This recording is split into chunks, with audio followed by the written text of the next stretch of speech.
All right, guys, 301 North Carolina, up in my attic to show you my antenna setup. So before anybody comments, I know attic antennas are kind of hit or miss. So everyone's experience is going to be different with this. I do live in an HOA. So before you leave the page saying that you can never be in the amateur radio or CB radio community because you live in an HOA, because you can't have a 50-foot mast in your backyard and you can't have a tower off the chimney of it doesn't matter. Look, I'm not going to say everyone's experience is going to be the same, but as far as me working 11 meter off of an indoor antenna with a stock CB, it does work. I'm using right now the Fire Stick IBA-5 indoor antenna.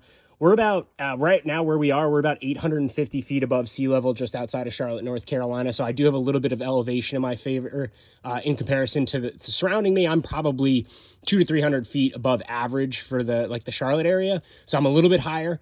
So where we sit in my house, it's a 2-story home, nothing special. So, we're about 850 feet all in. As you can see, it pretty much peaks out touching almost the slanted side of my roof. Up top, you just have a nut and bolt assembly that goes into the antenna itself. You can adjust that up or down to dial in your SWR, longer or shorter, depending on which direction you need to go to get your SWR. On some of the other videos you'll see, this sits right around between like 1.2, which for my purposes, from an SWR perspective, totally fine. So yeah, this is what I use. Every single video I've made has been off of this antenna. I really don't do anything special here. We got 4 elements off, mounted with this very, very fancy CB radio only duct tape, as well as this CB radio only cardboard, so it's not digging into my air duct. It runs about 25 feet over to one of the rooms that houses my shack. So it just drops down through the ceiling, nothing special there.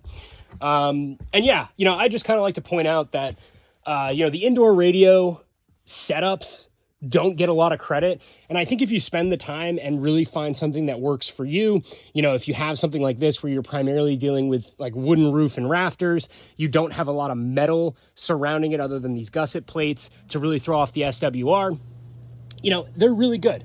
I've been using this thing for just over a year. They're not super expensive for what they are. And I think as far as an indoor antenna, they work really, really well. Again, would I love to have, a big mast out in the field and, be able to throw on a multi-element Yagi and directionally swing it to where I'm calling on? Of course. But for where I am right now in life, this is my attic antenna in my setup just outside of Charlotte, North Carolina. I make contacts every single week on it.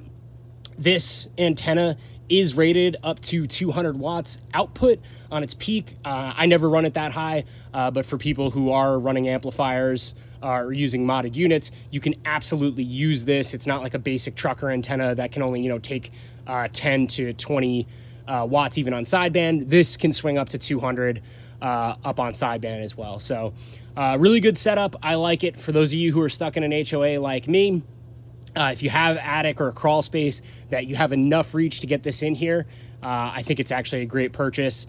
And like I said, I make a ton of contacts on it.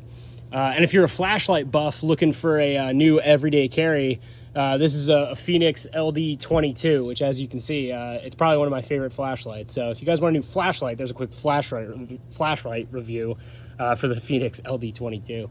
But anyway, guys, that's my indoor antenna setup. I'll include the link to it in the description of the video. And as always, I'll be talking to you guys. 73s, this is 301 North Carolina.